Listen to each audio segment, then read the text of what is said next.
course, thank you very much for being here. And till people come in, let me just take you through. And I'm going to ask you, Ilan, what all has been happening. Please tell me about the World Mediation Circle. Then we'll talk about the Israel-Palestine Mediation Circle. But mediatorvikram.com is where you're going to find information. There won't be too many social media posts. Now it's going to be information here, so please find out. So this is the first picture you would see is what's coming up. So what's happening here today.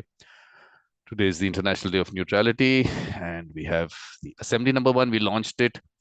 I mean, Ken Cloak launched the circle. Of course, Ilan was also there, but he did not get to speak because he had to leave. Yes, Ilan? That's what happened that day. So basically, the World Mediation Circle. What is that about? Ilan, what is this all about? What is this World Mediation Circle? Some thoughts on this? So I put people on the spot, you know that. Okay. Thanks, Vikram. Well, I think it's trying to get people together, certainly mediators, but also other people, other types of people with different skills, to come together to speak up about conflict resolution and working together to obviously build a more peaceful world. It's not very peaceful at the moment, unfortunately, from my perspective. And Was it so we ever? need to, Ilan, was it ever peaceful? yeah, Throughout history. Throughout history. yeah, Okay.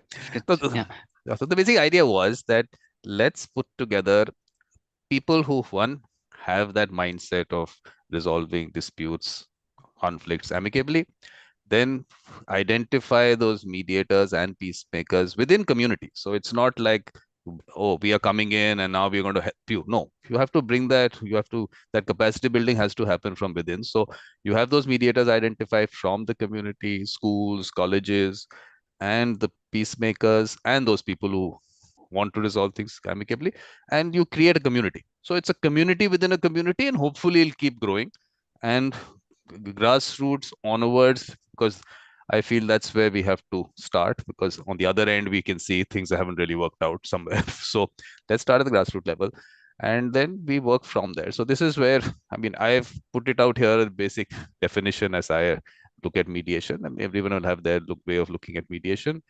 And then this whole moral values, principles, and ethics-based humanistic approach to dispute resolution, heart, soul, spirituality.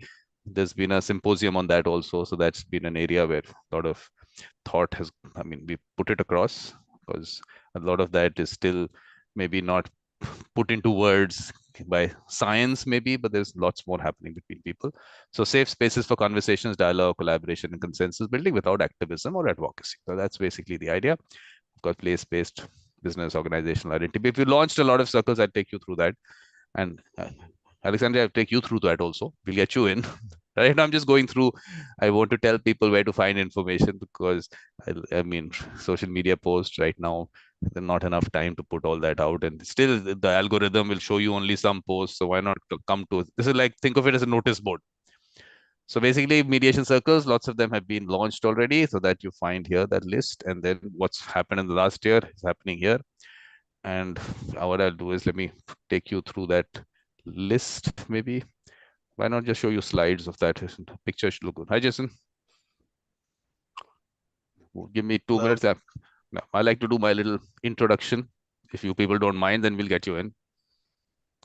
Not that if you mind, it's not going to change, but but I have to ask you.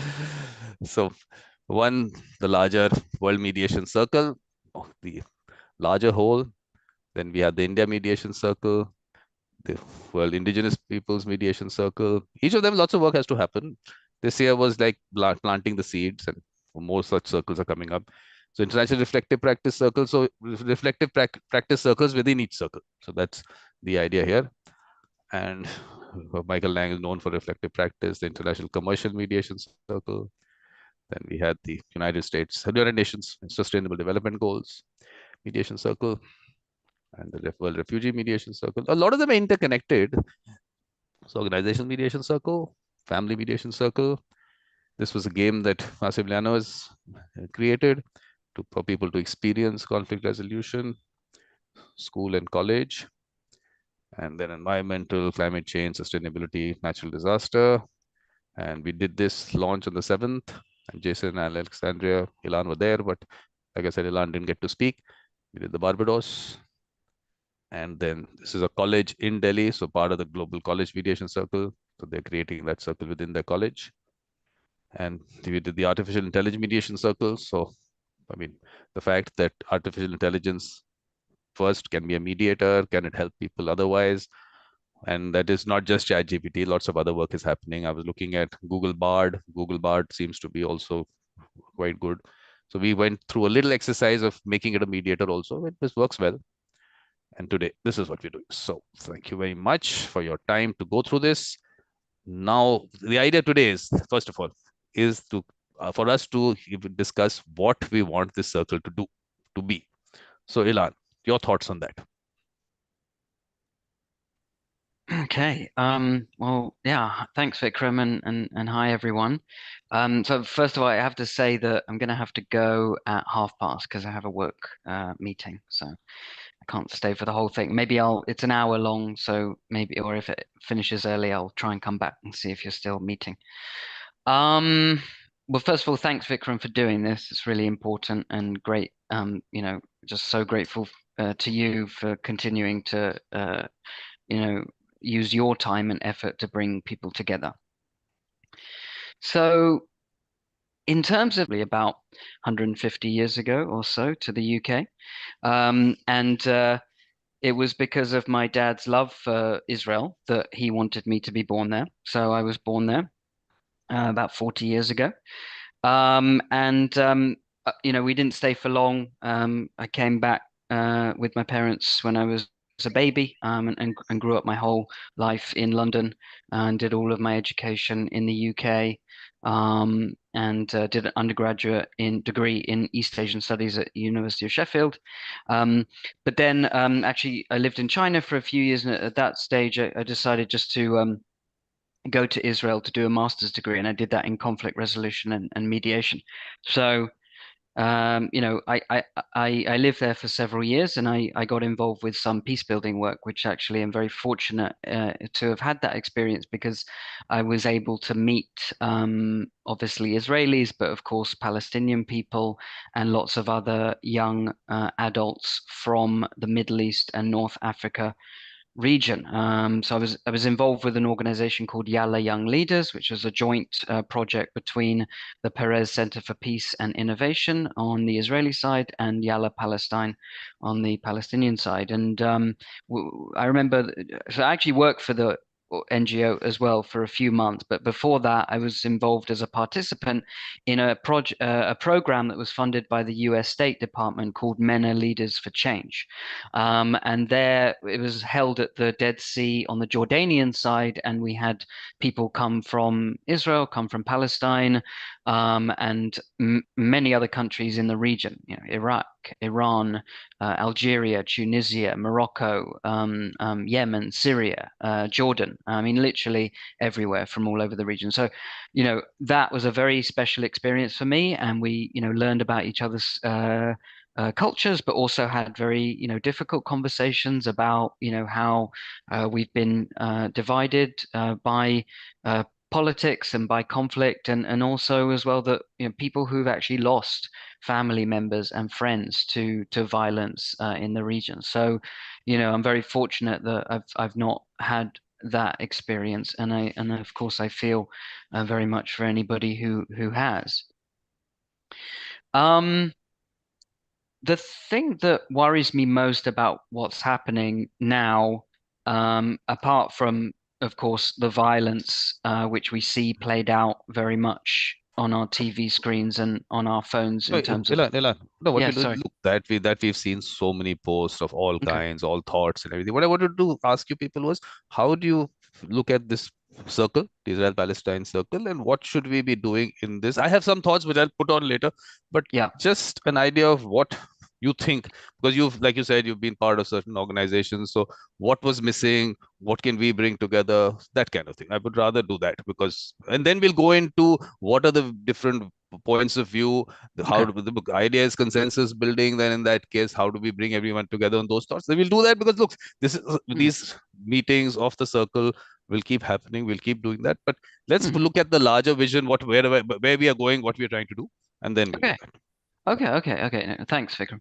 So I think, when we do, as a mediator, when I mediate a dispute between two or more people, there's two main phases, I think, right? You have the looking backwards phase, right? The sharing of perspective and experience, and the venting, and that's important. But then the second part of the mediation is about solutions, and it's about looking at the future, right? So we all have our own perspectives on what came before, but we can't change that, unfortunately. We can certainly try more to understand each other's views on the history, and that is important, because that venting phase allows people a certain amount of emotional movement, which is really important for conflict transformation. But I think that the most important phase of a mediation is when the mediator or mediators, if there's a team, two or more working together, say, okay, look, we've shared our perspectives on this. Now let's talk about what happens now. What do we want to get out of this meeting?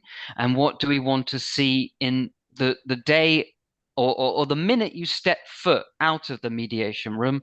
What happens? How do we communicate? How do we behave? The physical and the intangible. So the practical things, and then the emotional things.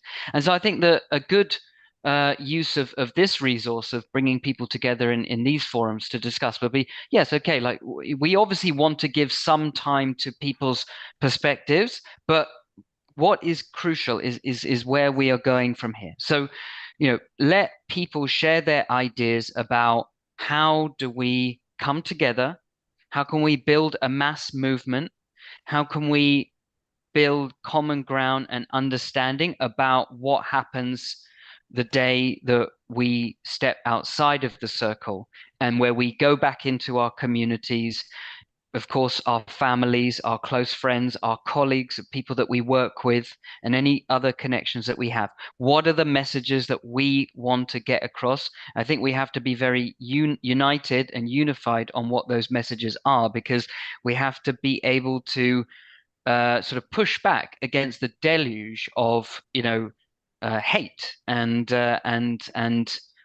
misinformation that we are currently experiencing. So we have to come together and speak with a common voice about how we move forward, and that means, I think, reducing violence and empowering people who want to live with each other, and who want to live in peace, and where also we can discuss about justice, and as well, how do we wrestle the power back from the extremists, the very powerful political interests, and bring that power to ourselves, so that we can amplify our message and build the future that we all want to see, and also deserve.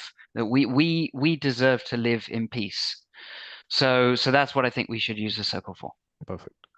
And we have, of course, hi Laura, hi Denise, hi Mohammed. And we have some people there who haven't put the video on. And there's Renata. Michael, anyone want to come in? Please come in. There's, of course, Tina and David are using the autopilot to, I think they'll maybe put a summary of this later. So that's going to happen. So who came in after Ilan? Alex, you came in? Alexandria is what the whole name is, but we're going to call you Alex because that's what you put out there. All right. Hello. So, well, I'm neither Palestinian nor Jewish. I live in Columbia, South Carolina, and right now I'm in The Hague visiting my daughter who lives in The Hague. But I really have always taken the approach that I should focus where I'm located, and have really worked on anti-racism kinds of things in South Carolina. But the situation now in Israel, Palestine seems so dire that I feel like all of us need to be doing what we can to address it. And coming from where Ilan was talking about, I think in the mediation circle that I participated in with Vikram, a month ago, Vikram? 1 month ago. Roughly speaking, we sort of talked about it a little bit and thought that the forces in power right now don't really want an end to the conflict. I say the forces in power are the leaders of Hamas, the leaders of Israel, and it's sort of, I think you're exactly right. How can the people take back the power? And I was listening to a very interesting podcast the other day. It was an interview that Christiane Amanpour did with I can't remember the name of an activist who brings together Israelis and Palestinians. And she was saying the only thing that she's found effective herself is through narrative and getting individuals to actually hear each other. And so that might be something that I'm thinking, what can I do? What can we do? And possibly to convene some sort of circles where people have an opportunity just to share in a safe space. Absolutely. Bearing in mind, I guess it's not accurate to call any space like this a safe space, but a space where there's freedom to engage in some sort of vulnerability. It's not safe, Alex. Is it going to be bombarded? I hope it's not going to be bombarded, this space. I hope it's safe enough for all of us to be here. It's safe. That's It's safe. right. It's safe. Why do you think it's not safe? Why do you think Well, anytime you're sharing very, very deep and serious emotions, that involves vulnerability. And when there's people right after the October attack, some of my Jewish friends expressed, physically shaking and kind of bringing back trauma of childhood memories and the fear of anti-Semitism. And so there's this deep, deep, long history of trauma. And we talk about history that goes back a long way, both individually and collectively for everyone. Yeah, for everyone. That'll be for the Palestinians, that's for the Israelis. So we'll get everyone in. The idea is to get a space, give a space for everyone and every of those points of views. And I don't mean to put them. And that's the thing. You can't focus just on one side or another. You not have at to all. That's the whole idea. That's the whole idea. I mean, if mediators can't do that, then we are not mediators. Then we are just becoming participants. So like my World Mediation Circle is mediators, peacemakers, participants. So definitely we need participants also, but when we need mediators also. So let's get everyone's point of view in. That's going to be the important one. Will we be able to do that or not? Let's see as we go along. Everyone has to get people in. So as the idea is, if you find people, what I did was I was actually all these various posts and all that are coming out, I was putting them all down into one place, and I found out there's so many points of view there. Let's try and bring people in, because posts is one thing and someone talking about their experience. So let's try and do that if we can. But if we can't, then we'll maybe use the posts and what people have said there, we'll get that in. So yes. So Jason, what do you think? The World Mediation Circle, yes, I don't know, before you came, I was also talking about that. I've spoken about it enough, so I'm sure people know about it. But the Israel-Palestine Circle, how do you, what should we be doing? What are your thoughts there? Well, thank you, Vikram. I appreciate the question. And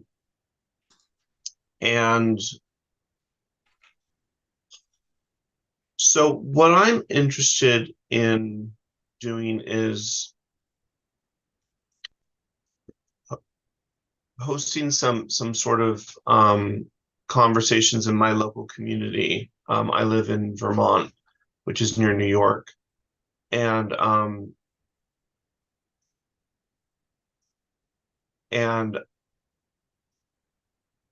so I'm particularly interested in finding someone who's either Palestinian or Arab, who's also a mediator, to kind of balance with myself, who's Jewish, and has some Israeli ties, and finding a way to have community members speak and share their views. And as Alex mentioned, I don't think it's a given that that everyone wants peace. And so as a mediator, it's not my role to try to have an agenda and to try to get people to that point. And certainly for this circle, I also I would hope that if we're having conversations, that it's open-ended, that it's not that we don't have a particular agenda in that respect. So what I'm hoping for from this this group is, well, one, I'd love to find if there is someone who's a Palestinian or Arab Mohammed is mediator. there. Mohammed is here. Mohammed is here. He's also coming. He's in Israel. He's a Arab. He's a mediator, and he's Palestinian. So we've got everything there. He's a combination of everything that you wanted. Awesome. Great. So I mean, well, and what I would love to do is to find someone in Vermont, if it's possible. Okay. Now what you want everything, Jason, you want everything. I want it all. You get him into a Zoom meeting, he'll be in Vermont. Why? Look, we're the global community. We've got online. Why do you even think that someone has to be sitting in your house? Everyone is sitting in your house right now. Where are you watching us? On your screen in your house? We're all in your house. We're all in Vermont. So don't worry about that. These are now, we've gone beyond these little borders and all these issues. So yes, we've got someone here. We'll get more people. Not a problem. But yeah. Yeah, and so I'd love for I mean, what I think would be great is if we had a conversation about, you know, maybe the mediators could role play and just speak their truth about the situation, the Israeli-Palestinian situation, and then maybe have a reflective practice where we talk about, so what happened in that conversation, and how, as for the folks that were mediating that, what were effective practices, what were ineffective practices, and what were some of the dynamics going on, so that we can see it firsthand and learn from that. Jason, like I was saying, that we've created this international reflective practice circle. So we are going to have reflective practice circles as part of all our circles. So in that we can have this aspect of what you just said, because Michael Lang is known for this and he'll create that however he does that. So we'll do that. On the other side, of course, as the Israel-Palestine mediation circle, one you said at the community level, which is really important, which is what the idea was, that each one goes out, creates circles within the community, within schools, colleges, everywhere. And look, it's not about getting everyone in. Like you said, people, if they don't want peace, they don't want to even resolve disputes and conflicts amicably, everyone can't be part of it. So it's a community within a community. So it's not, let's not take the whole world together. Let's do that in a small way. Let's do our little steps as we go along. So it's a very important part at the community level to create those circles. So we should have 1 million circles happening. Yes, Jason, now you've taken it on yourself. When are we launching the Vermont mediation circle? That's what you have to tell me. So yes, Mohammed, please. You're the man that Jason was looking for. Hi, Vikram. Hi, Elan, my friend. Hi, Jason, and everyone. Hello, how are you? No, as we were talking before, Vikram, nothing new. It's the I'm speaking to you from Jerusalem, actually, from the east side of the city. I'm Palestinian living here under occupation.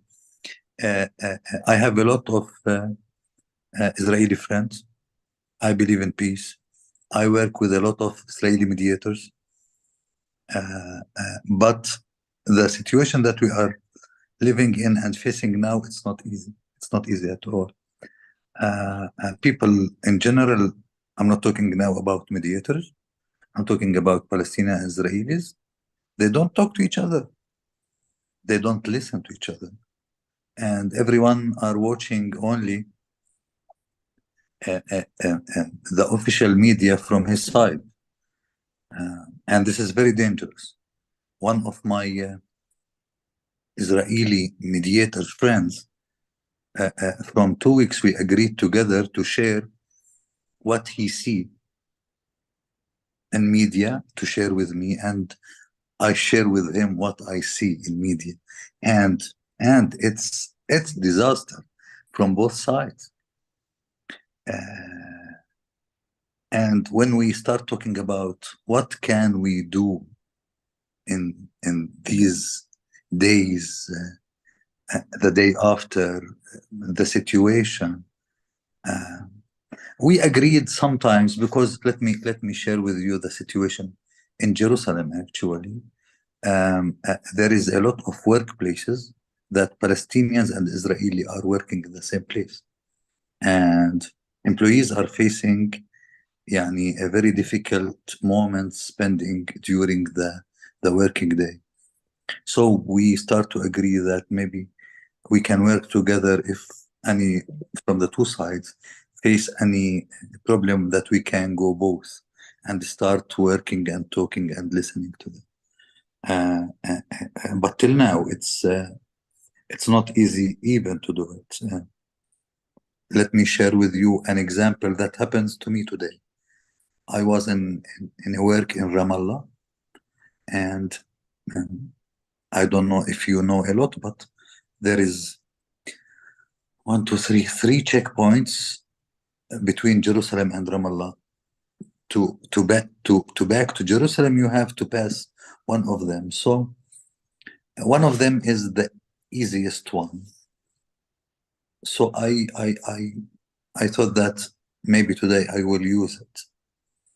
And I went there, and the soldiers started to investigate me. Why you are here, why you are using this checkpoint. And at the end, after 10 minutes, he said, listen, go back. I said, listen, it's a big distance. I'm here. Let me pass today. And listen, the other time we will see what will happen. But he said, listen, go back. It was 11 o'clock. If I pass from that checkpoint, it needs 30 minutes to be in my office in Jerusalem. It took from me 3 hours. I arrived at 2. I'm not blaming. I'm not saying true and false. I'm saying it's the situation. Yeah. It's But the Mohammed, level. what we'll do is, in terms of the situation, we'll get that conversation going. We have enough. I mean, we'll keep doing that. What I wanted you to tell me, based on all this that you're saying, that you got people together and people are not talking to each other, not listening.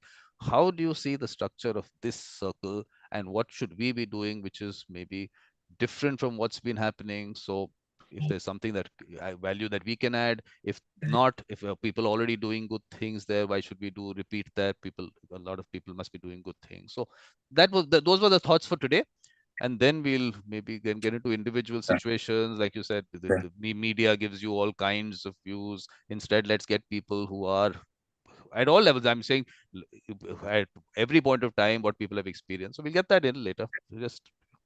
Yeah, Vikram, I hope that I have answers. I don't have answers, and I'm looking for somebody who can bring us some answers. Let's hope. Let's hope It's very Denise. difficult. We have lots of people. Let's see.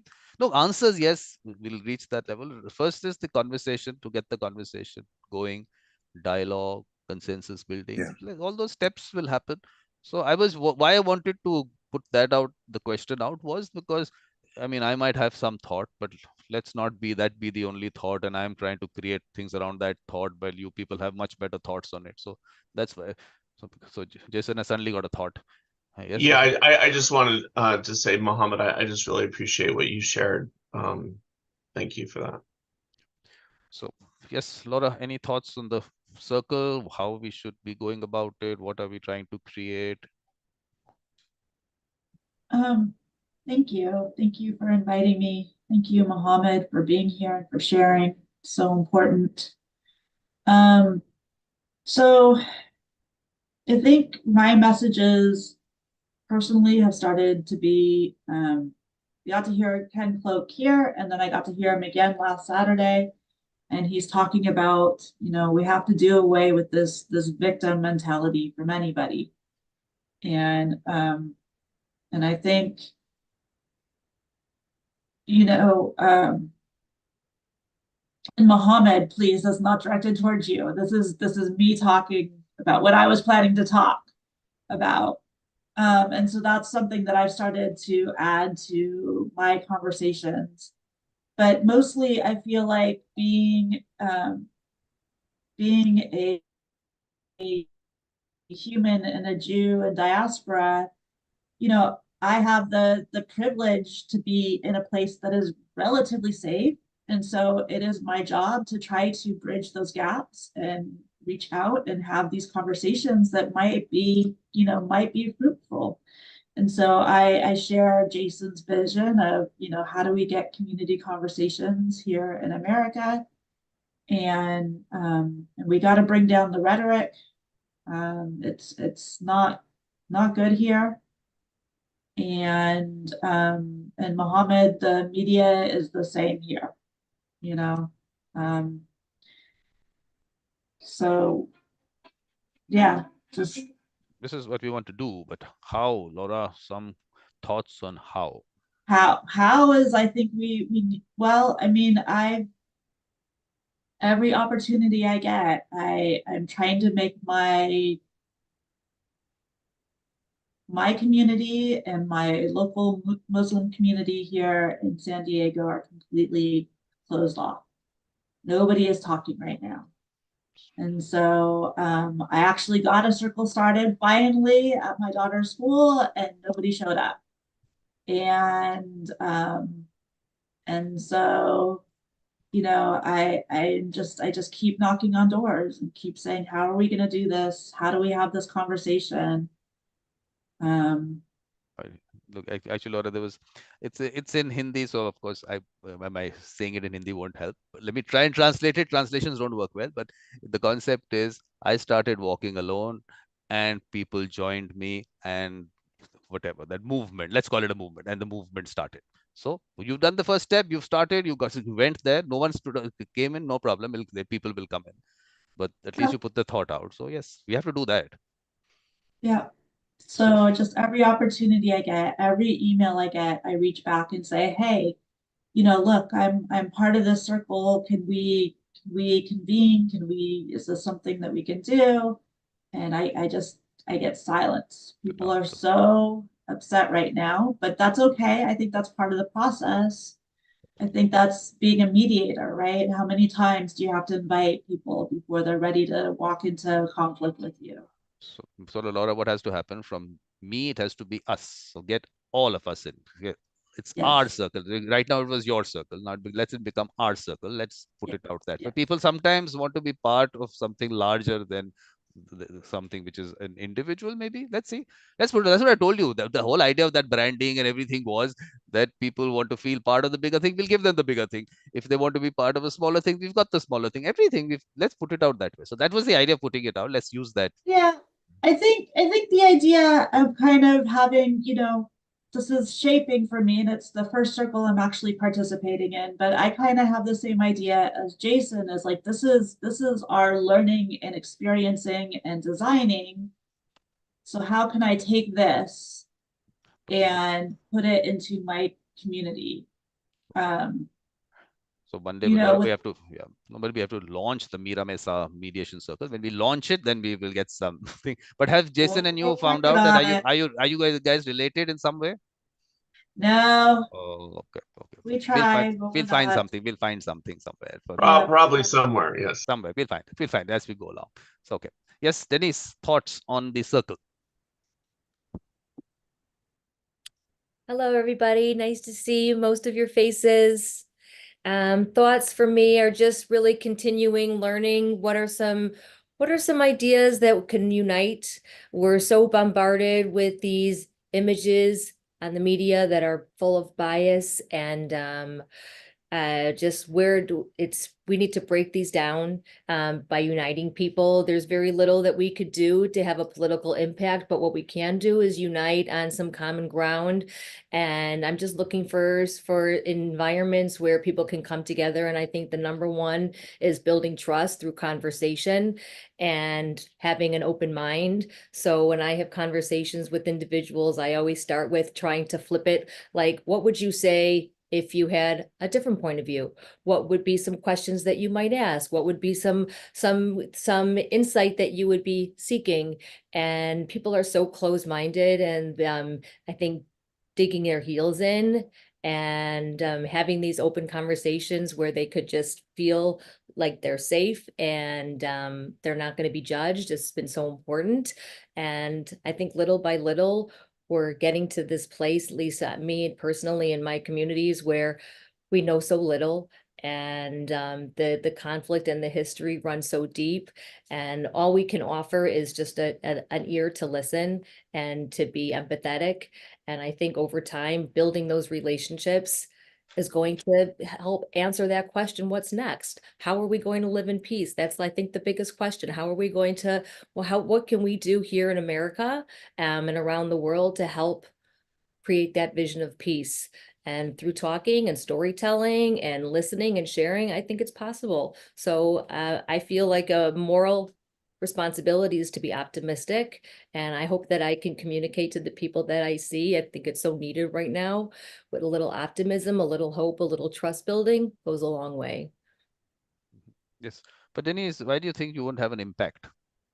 Why would you not have an impact? As an individual, you can have lots of impact. Why would you think that? Because on the other end, we have the United Nations Secretary General who doesn't have an impact. he seems helpless. So both ends, I mean, no one's helped. Everyone will have their individual thing. And the fact that you have these people around you, let's bring them into the conversation.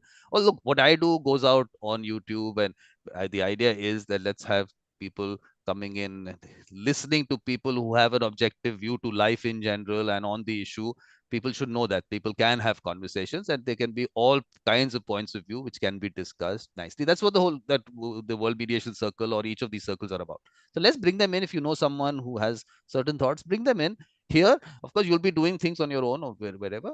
But if other people want to come into the conversation, please bring them in. Let's do it out.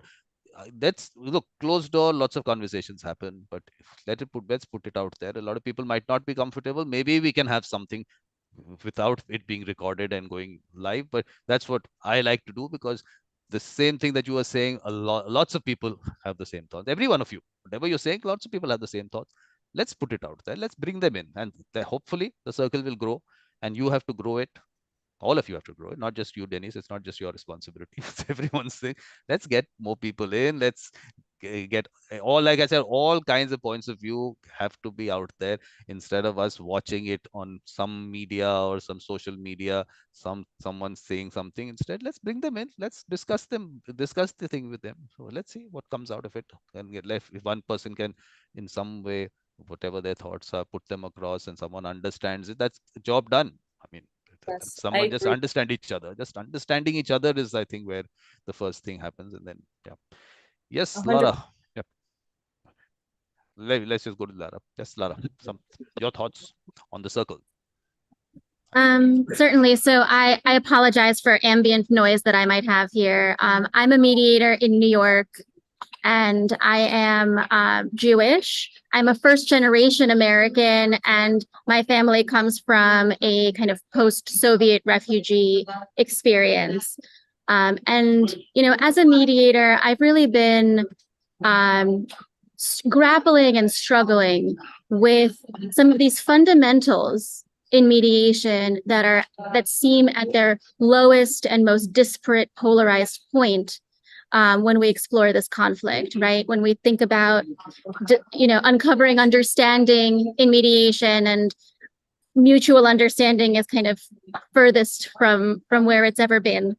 Uncovering interests that differ and interests that might align. We're not having those conversations here in New York. The roundtables are not really happening, or it's not really the the relevant parties at those tables. Those conversations need to take place. And, what I'm hoping we can explore in this circle is how to revitalize some optimistic belief in the role of peacemakers in a conflict that's been primarily either militarily handled or mishandled, politically handled or mishandled. The interpersonal opportunities seem to be waning, and the belief in that seems to be kind of fleeting. And I'm hoping we can recapture it and find new avenues for this discussion. I think what you said about relevant parties, I think that part of it itself we need to discuss at some stage, relevant parties and getting them in. And of course, we might not be able to get all of them in. So at least that point of view we should bring in and discuss that point of view and whatever. So I think we'll do that, yes. But conversations at least are happening. You're saying are not happening, they're happening. Here they're happening. And same thing is going to happen wherever you are creating. Yes. I think what I meant was, in New York, and I'm particularly in Queens, where we have 190 languages spoken. It's really this intersection, almost like a snapshot of global perspectives and immigrant perspectives and all of that in Queens in particular. This is a space where there's an opportunity for every kind of person to potentially express and potentially hear and maybe not agree, but participate. And there is no forum for that yet. So I'm hoping that in this circle, it could be a model for what is possible out on the streets, so to speak. Look, Lara, we'll go into the streets later. What about the people around you? What about so many noises there? What about those people? Do they want to join the conversation or they don't want to join the conversation? What is the situation with that? There's an immense amount of skepticism. In the room that you're in. Oh, in this room? Yes, that's where we start. It always has to start from the room that you're in. And then we move into... This room is a beautiful room that revitalizes me with hope. And I'm really looking forward to, embarking on difficult conversations and getting to know each person here much better. Lara, I'm interested in the people around you sitting in that physical space that you're in, because the noise is coming there. Are those people interested in the conversation or not? And why are they not interested if they're not interested? That's how it starts. That's how the conversation starts. Yes, they are buried in their respective laptops, surviving their day-to-day. Now, that's the answer. That's the thing. It's about survival, basic survival. And let's talk about the issues when we can. Our stomachs have to be full and we have to have everything. So bring them in. If you can bring them in, then Queens, then New York, and then the world. That's how it's going to happen. So I love that. Yeah, so Queens Mediation Circle and a New York Mediation Circle, all that has to be created. Okay, so we have some people there who haven't. Renata is there. Renata, Michael, anyone wants to come in? Because we haven't heard from you. Tina is taking some notes. It seems she's a little busy, but she's using her autopilot to do that. So yes. So this is where the larger group and where we are moving. So now, Alex, thoughts on relevant parties. Who are relevant parties? So what are the various points of view? Let's just say, what are the various points of view out there that you've been going through? All the social media hits you, even if you don't want to watch it, it'll all come to you. So what are the various points of view that you've heard up till now? Larger points of view that you've heard. Me? Actually, could I jump in for a sec? So Vikram, you'd said that the question you were asking is, what is the purpose of this group and what should we be doing? And I'd love to hear your thoughts about what is the purpose of this group and what are we doing? Look, that's why I took you through. I don't know whether you came in. I took you through that World Mediation Circle, and that's how it comes down. That's larger. What is happening at the World Mediation Circle level? It goes down to the community level. Let's find those people with the mediator mindset, peacemaker mindset, and mediation mindset within our families, communities, schools, colleges. Let's get those. Let's just, if we don't know them, let's put that question out through whatever means you can, WhatsApp groups or whatever. Who are those people in your schools, colleges, communities who help people resolve the disputes, or people that you would trust? Let's get those people in, because once you get those people out and they come into a room, which is physical or Zoom, you will, when you listen to those people, you will say, yes, people can be objective about things. First of all, we have to find those people who can be objective, because yes, on the polarization part of it, lots of it is happening. And lots of people will fuel it. Lots of vested interests are there on the other side. So let that, I mean, we can't go out and start changing the world. We're not spiritual gurus at this point of time. Jason is wanting to be one, but right now he's thinking maybe he'll be the spiritual guru later. We'll change them. We'll change all that later. On the other end, let's do what we can do is bring people who have similar thoughts, where who at least they can have conversations on issues and understand each other and want to understand each other. So let's get that group going, which we just said. Lara is there. There are some people around Lara. So today, whenever they're not on their laptop, she's going to talk to them and ask them what do they think and would they like to have a conversation. So that's a little circle she's already created, and then it moves to the family, to the community, and that's how we grow and get the right people in, so that look, lots of people are sitting there thinking that this is the only way to live. Polarization is the only way to live. Divide and rule is the only way to live. No, there is another way to live, where you can have conversations without even just not even wanting to understand. Yes, I have my thoughts, but let's listen to the other person. Let's understand, and with an open mind. One is, let's just hear people, like Mohammed was saying, like, people are not listening. Let's listen, understand, and if we can change our point of view, good. If we can explain ourselves to someone else, that person understands us, good. Otherwise, even if that doesn't happen, at least we've had our thoughts going out, where people are listening to us, understanding us, and then in some way adding value to what we think. So that's kind of what's going to happen, is the way I look at it. And for that, when Lara said everyone is busy in their basics, we'll have to get people out from that. So we have to cut down people's basics, Lara. People's basics are becoming too much. Their wants, there are too many wants.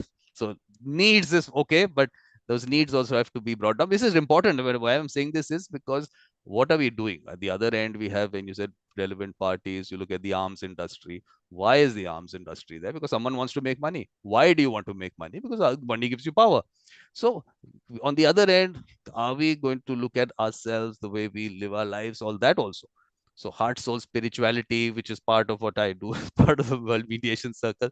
So spiritual development of society in general has to happen. So all those things have to happen. So we'll go slowly. It's not going to happen in a day, but let's at least work on that. So Jason, some idea of what I'm thinking? Anything coming out of what I just said? I think that you're asking questions, and that's the critical piece, is not leading with the dogma or the information or the talking points that we've heard on media, but leading with asking questions. Why are you interested? What have you heard? Why are you interested in this conflict? There are conflicts all around the world that are happening simultaneously to this war in Gaza. I have a stake in this conflict, while somebody might have a stake in the Ukraine Russia conflict or in Africa. So these are all like a platform to learn about where are we going from here? How are we going to live in peace with one another? What's missing? Where did we go wrong as a civilization? Or what are we going to do to make some improvements for the next generations? It's critical. So just by asking those questions, who, what, where, why, when, we learn a lot about each other. And this is kind of like a grassroots movement, because we've been hijacked by these military campaigns, but it's time to take back some of that energy, and starting with conversations. That's all we have, all we can do right now. Yeah, and when you have the right conversations, I don't know whether the right conversations, just the conversations with the right people, maybe, I think things start changing, because that's what it's all about. It's about putting those ideas out, and someone else listens to them, understands them, takes it forward, and that's how things go. But as long as there are no vested interests involved in our conversations, and when we see that happening, maybe we'll have to maybe remove people out of the conversation, maybe, because like I said, activism, advocacy, and a certain way of politics which has happened, if we have to change things, sometimes we don't let those influences come in there. Because I mean, just going back to one of the symposium that I did was on indigenous peoples and mediation. I give this example why it's important is because that's the way things got structured. There's a person from a particular community in Nepal. Now, Nepal was not colonized; it was a protectorate of the British, but the culture still kind of stayed intact. So that community their leaders were also elected, let's not say elected, chosen by consensus. So everything happened by consensus in that community. And then came in politics, then came in political parties, and they started supporting one person against the other. And that community, things changed in that community. So that happens in most communities, and that I will not let that happen here. With not vested interest. When I see that, when the people, some people don't like the way I go about it, but for me, it's very clear that if you have bring in those one supremacists of any kind, not welcome, not welcome at all. I've done that. I have to remove people like that. You bringing in your agenda, no, that's not the idea of us. If we bring in agenda, that means you already kind of closed your mind. But if yes, if we can come in, have conversations, and you're open to things, yes, very, very different. But if you bring in your Western interest and that's what you're trying to push, we can see that. We all of us will see it, and if we see that happening, we'll within ourselves know what's really happening there. So let's not let that happen. So that's. I want to add one more thing, just because trust building is so critical. When we ask questions and the other individual might, why are you asking me all these questions? And the answer that I like to give is because I care what you think. Ah, that's trust building, because I care what you think. I want to know what you think. It's not about me telling you and me downloading on you. I want to know what you think. It's so powerful. Yeah, and I'm asking you that question, and I'm willing to listen to the answer with an open mind. That Right. also is the important part of that. And you're modeling. And then maybe can I respond to some of the things that you said? You have to ask, is it okay if I respond? Sure. Thank you. What I was thinking was ... That's the trust building. That's the missing. That's like the secret sauce. Yeah, absolutely. And definitely all this is recorded, and also, like I said, these people are going to use that some kind of a summary of all this, because all these things are very important and we need to put it out there. And all of you, I think, should maybe pick out these things, and if you have to put it out in a post, because I think those positive posts also have to go out. I think those also seem to be missing in the entire thing. I see only sides being taken and all that happening, but I think all these things also have to go out, and also all of you are going to put out those posts also. All these things that you're saying are very important. Yes, Alex, we cut you off. Jason cut you off. I didn't. Jason cut you off. So. Me? Yes, you were saying. I don't know. I think you were asking a question, but I guess relevant parties. I was actually more into relevant parties and different points of view. What all have you in all these various social media posts or otherwise through people? What are the various points of view which are coming up? I think one of the points of view that I have observed is from my Jewish friends who say, we've been attacked, we have a right to defend ourselves. Boom. And someone's going to note that down. I think, yes, someone's going to note them. So each of these, let's list them out. So one, you said, this is the point of view that we have been attacked and we have a right to defend us. That's one. Yeah. And sort of like I feel about Fox News in the United States, that it's very one-sided kind of view of the world, view of facts. But it just seems like there's almost like someone mentioned already in our right here today, that it's almost as if you're seeing a completely different set of facts, like that there's two different worldviews that are not coming together at all in any way. But I would like to ask more about your mention. You mentioned that no supremacists in the indigenous peoples circle. In general, no supremacists in any circle. Okay, well, so of any kind. So in other words, are you suggesting, for instance, in this type of circle, that we focus all our energy on the people who already have a mindset to be in the peacemaking process, and not to just completely ignore those who are not open-minded about, just say, the generic concept of peace? Yeah, because I think there are enough people who have that thought. Let's bring them together. That energy, Michael is here, he's talking all this energy that I keep talking about, that energy that comes in, that positive energy that comes in, I think let that spread. Instead of fighting out something, changing a mindset, maybe it can happen, let it happen. But people with the similar mindset Let them come together first. No one will let you do that. People don't want people to come together. And this is not today. The colonizer did that hundreds of years back. They understood. What is the way to do it? Divide and rule. So we won't let that happen. First we have to say hi to Michael. Hi, Michael. That's it. I hope you can you'll unmute yourself and say hi. This is not fair. Hi, Michael. Hello, greetings, everyone. How are you? Hi, Michael. So look, all these mediation circles, we have to create reflective practice circles. So you have to do that. Jason was talking about that, and I said, look, Michael is going to do that for every circle. So this circle also, we have to announce a date and say, okay, we're having a reflective practice circle meeting. So that has to happen. Yes, it does. We're ready to go. Good. So that'll happen. So yes, I think what we are doing, Michael, is the first round was just what are your thoughts on the circle? How do you look at the circle? What you want to happen within the circle, or what should the circle be doing? So that was the first thing. So what are your thoughts on the Israel-Palestine circle, and of course on the World Mediation Circle? How do you see it growing, or what is the concept behind it? Anything, because I want to expand the thought behind it. That's not my thought that I have to put out and that's the end of it. Let's just expand on it. So what do you think on that? Well, first of all, my apologies to everyone, including you, Vikram, for being late, and also for the likelihood that anything I have to say has already been said.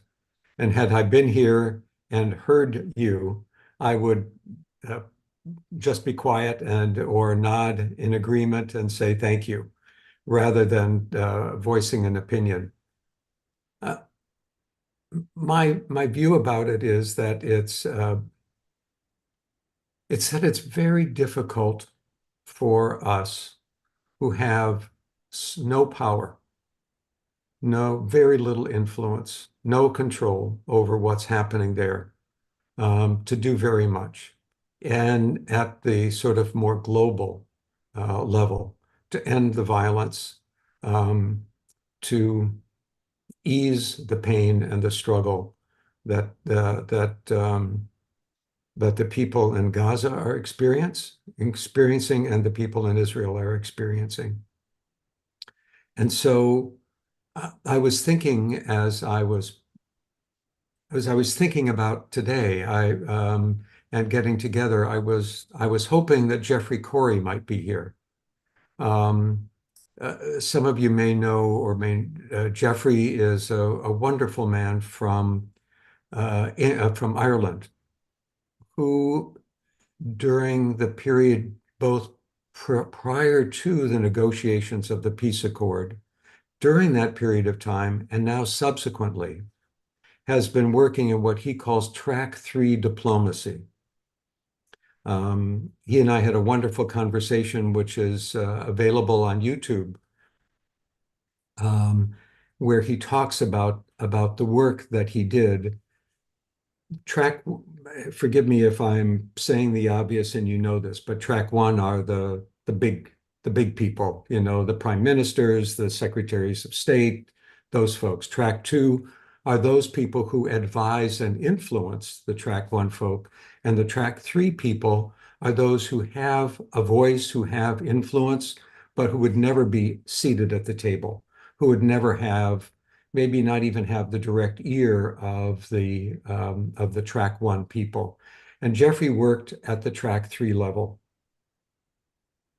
And it seems to me, it was patient, difficult work, but it was necessary work, because those were the people who, as they collected, came together and had not a completely shared voice, because obviously people from the Protestant side and the Catholic side had very different points of view, but when they could find some measure of common ground and express that, it lent comfort and support to the people at the track 1 level, that if they negotiated some measure of even just the cessation of hostilities, that they wouldn't be undermined, by the people, that they had support at a lower and lower and lower level so that they could take bolder steps on their own. And it'd be wonderful to hear from Jeffrey about that. He's wise, he's experienced, he's compassionate. And his work is, to me at least, is a model for what could happen. It will take years to do. But the conflict that's going on today is the product of decades and decades and decades of unresolved hostilities and discord throughout the Middle East, but most especially affecting the Palestinians and the Israelis. I think So that's Can I ask a that's question to Michael? Oh, no. Hi, Jason. So first, wonderful to see you, Michael. I was hoping to see you today, and I did. Nice to see you too, Armadillo. Hope for something else also, Jason. Hope for something else is all going to happen. Great. So when you're talking about the level 3 folks, and that the level 1 folks want to make sure that they're in sync with the level 3 folks, so a lot of level 3 conversations need to happen for that. I mean, you're talking about a groundswell of public opinion and whatnot. So how did he participate, or how was that movement done to the extent that people could have enough conversations to shape public opinion? Privately, confidentially, secretly. I mean, Jeffrey describes how careful everyone had to be because people from the North came into the Republic of Ireland to have the conversations. And at a certain point, quite literally, they would be, if it was found out, they would be attacked politically or possibly even physically. So yes, it took years of painstaking work. It's still going on because as Jeffrey, I talked to him a couple of years ago, he is working now with, it's one thing to create the accord, then you have to actually build the peace. So what does it look like to not be in hostilities, in a constant state of hostility anymore? How do you go about your life? How do you build a functioning society when the society that had existed was so tenuous and fraught with the constant risk of violence? Yeah, and these were the people, Jason, maybe they weren't the people like you and me and the others here, average citizens. They were people who had some degree of recognition and influence. And so they could then talk from their point of view, they could talk to the average citizen. They could be in small meetings, neighborhood groups, political meetings, and support the work and to say, we've got to give the opportunity to the folks at the top. We've got to respect them. We've got to support them. Yes, we may disagree with some of the things they do, but isn't that better than, isn't it better to have 85% than to argue over the last 15? That was the kind of, they were the people who were capable, and I feel badly speaking about this because it's really Jeffrey we should hear from. Me, I'm so removed from that experience, but was so when you listen to him and you read what he's written, because he's written a bit about it as well, it's extraordinarily instructive and very, very powerful. And for somebody who is unassuming in his approach, and I suspect that that's partly what allowed him to be so effective in doing what he did, is that he doesn't look for credit. He doesn't look to stand out. He's not trying to be seen as something grander than just a guy who's got some skills, who's putting it to use. So as we go along, we'll get people in, whoever can. But otherwise, also, I'm sure they're having that conversation, taking it forward. You had him, he was here last time, Vikram, and it was wonderful. But unfortunately, he's so unassuming that even when a couple of times both you asked him to speak, Vikram, and I asked him to speak, he just talked very little. I want him to say, please go on for an hour. Let's hear, like Muhammad, when you were speaking last time, I wanted to hear, it was painful to hear and powerful and profound to hear the story that you were telling. Deeply moving. And I would have listened, I came in just as Denise, you were talking about the importance of being able to listen, to truly pay attention with curiosity and openness. And for us to have been able to listen, Muhammad, to you talk with that attitude on our part for an hour or 2 hours would have been so profound and moving. What I did was Mohammed was telling us about his kind of a story, which I cut off a little bit because I was saying right now, let's just go into the larger, what the circle has to do. But Mohammed, please. Yes. Thank you, Vikram. Michael, always I'm very happy when you're here. I love to hear you more and more and more, to be honest. So thank you for being here today. And I want to share some experience that I passed. I worked for the Ministry of Justice, the Palestinian Ministry of Justice, and I examined, and I worked also for the negotiation office officially. So I examined the track one on 2 levels, the technical level and the political level. And I want to share you that all the time, working Palestinians and Israelis on the technical level, we make a lot of success. To be honest, we work together on the implementation of the Oslo Accord of the judicial and legal coordination. Every day we succeed to do successful stories. But when it comes to the political level, I'm sorry to say no, not at all, not at all. And after that, I have the opportunity to be in 1 or 2 of the track 2, Michael. And it doesn't make a difference, to be honest, because the track 1, they don't listen. Even when it comes to Palestinians who are talking to Palestinians, to the leadership, they don't want to hear us. This is a big problem. But I want to share you also that when I was in April in Belfast, and we talked to both the 2 sides, and both said, when I didn't stop asking questions.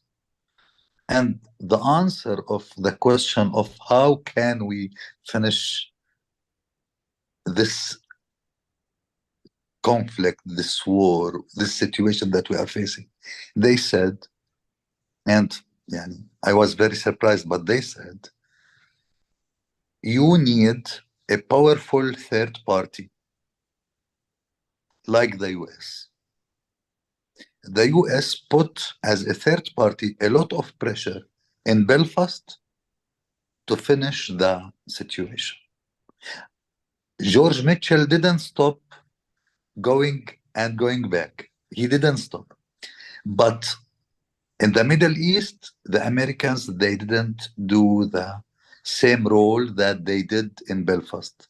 I don't know what you think about that, Michael. Do we need a powerful third party? Absolutely. Absolutely. Somebody who has both the carrot and the stick. which is what George Mitchell brought to those negotiations. He brought both opportunity and warnings, not threats, because the United States was not going to do something to to undermine the government in Northern Ireland. It couldn't, it wouldn't. That would have been ridiculous any more than it should come in and threaten anybody in the Middle East. I don't think that, but to say there are going to be even more dire consequences unless you reach, and let's talk then about what those dire consequences are, how they can be avoided, and how we can actually do something even better. And by the way, here's some help along the way, some meaningful help, not just arms, but real help. Yes, I do. I don't know a lot. I know very little about international diplomacy. But when I think about it translated to the work that I do in families and organizations, it sometimes does take one individual with some clout, some authority to be able to step in. Unfortunately, I think the US needs a partner in order to do this, because understandably, if I were a Palestinian, I would be so suspicious of the US because of its constant support of Israel. I'd be very worried that it would put its thumb a bit on the scale of justice, and not in a good way. And But I so think, someone else yeah, needs to partner, and I think not another Western, not another Western country either. But I think this conversation, I think there's so many of this conversation happening. What we need to do is, because like I said, I mean, for something that's this track 1, track 2 doesn't seem to have worked for lots of time. So it hasn't. It's been a long time all this is happening. I think what we're trying to do is get down to the grassroots. Who makes those track 1 people? The track 3 people. That's what I understand. That's how democracies work. That's how politics works. So let's go down there. Let's start influencing that. So create circles within communities, families. And Heidi is here, Mona is here, but Stacy is also. Stacy, I sent you the Zoom link. I'm just telling her she's on LinkedIn. I've sent the Zoom link. Please join us. So before Mona, I don't know whether you were listening to things, all what we were saying. So 2 things. What do you see about the circle? Where do you think it's going? And beyond that, if there are some thoughts as to, I mean, okay, first let's just look at that. What do you look at this circle? Yes, Michael. Could I ask a favor? Yes. Or going back to the circles, which is really critical, and I agree, a wonderful opportunity and quite visionary, like so much of what you do. I'm wondering if it would be possible for us to hear what Mohammed, what my comments may have stirred for him, not just a direct response, but what out of his experience he thinks might be a pathway, one of the pathways toward reducing the violence and increasing the opportunities for peace. Yeah, we'll get that in. That's something which those conversations have been happening at that level. We'll talk about that. We're just wanting to get Mona and Heidi in their thoughts on the circle. That's the first thing, and then all these things will come up. Look, this is not the last meeting of us trying, together. We have a look. Let me tell you, I was talking about this before this. We have a helpless Secretary General of the United Nations. He keeps talking about no one listens to him. So where is all this conversation that we are doing going to get anywhere right now? There is too much on the other side. So let's us try and see there is a Mohammed different and Vikram, Mohammed and I are trying to model what Denise was supporting. That's right. We'll all happen. Michael, let's get everyone's thoughts first. Right? What we are doing is we think that you want to create another powerful someone, third person. Powerful is where the problem lies. Everyone wants power, and so let's get those people out of the picture. people have the power. Let's get down to the people. Let's create that to be the first, not the third, the first person. So that's what you're trying to create, Michael. That's a little different. No, I'm not saying that's what you're saying. We're not going to discuss. We're going to discuss it. But first, let's hear Mona and Heidi as to what they think this Israel-Palestine Mediation Circle or the World Mediation Circle in general are all about. Yes, Mona. Mona, if you want to unmute, it'd be nice. Yes. Yes. Good evening, Vikram. How are you? Good. I've heard a little bit because I wasn't at home. I've heard a little bit through LinkedIn what you are talking about.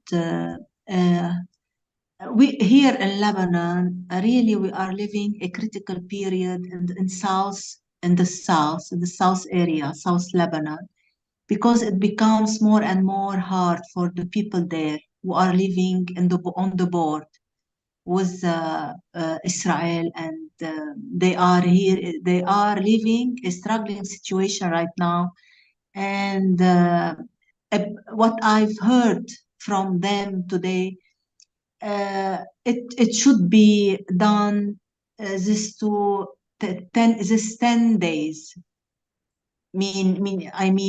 This 10 days. They know if there is something will done in South, or it will be done in negotiation, politically in negotiation, or meaning using war and using guns and using bombs. So it's critical in our country right now. We are living a critical situation. So I am in the heart of the conflict. So Lebanon in the heart of the conflict. And what you have questions, point to the mediation from me to answer. Just this is a point. But we are in the heart of the conflict right now. We are waiting if it will be resolved in a peaceful way, or in a peaceful way, meaning negotiation and politically will be assumed, or it will be resumed by guns and bombs and I don't know what. So it's critical still. How would you want it to be resolved, Mona?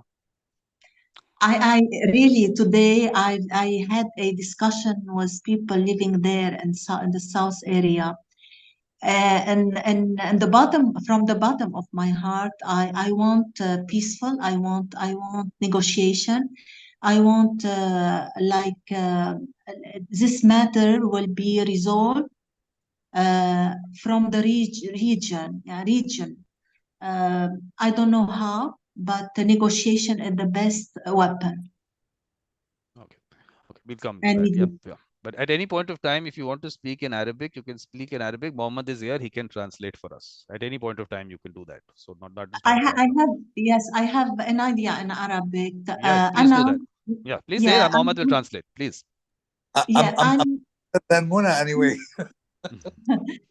أنا بتمنى يعني بقرارة نفسي وبتمنى إنه هيدول الأمور نوقف الضرب والقتل والأطفال يلي عم بتموت.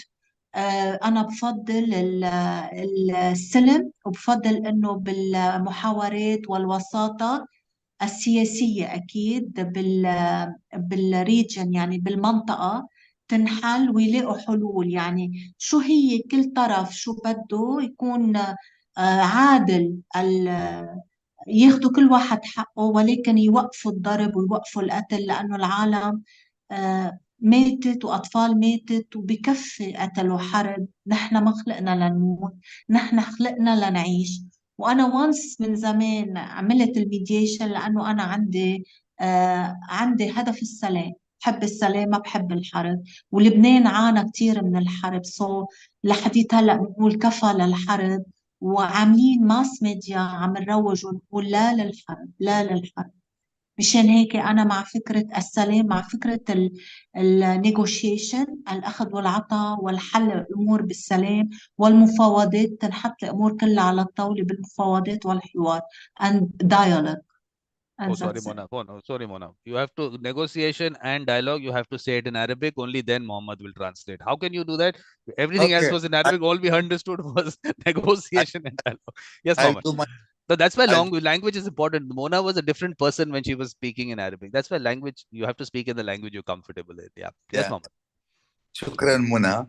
I will do my best as to summarize as mediator.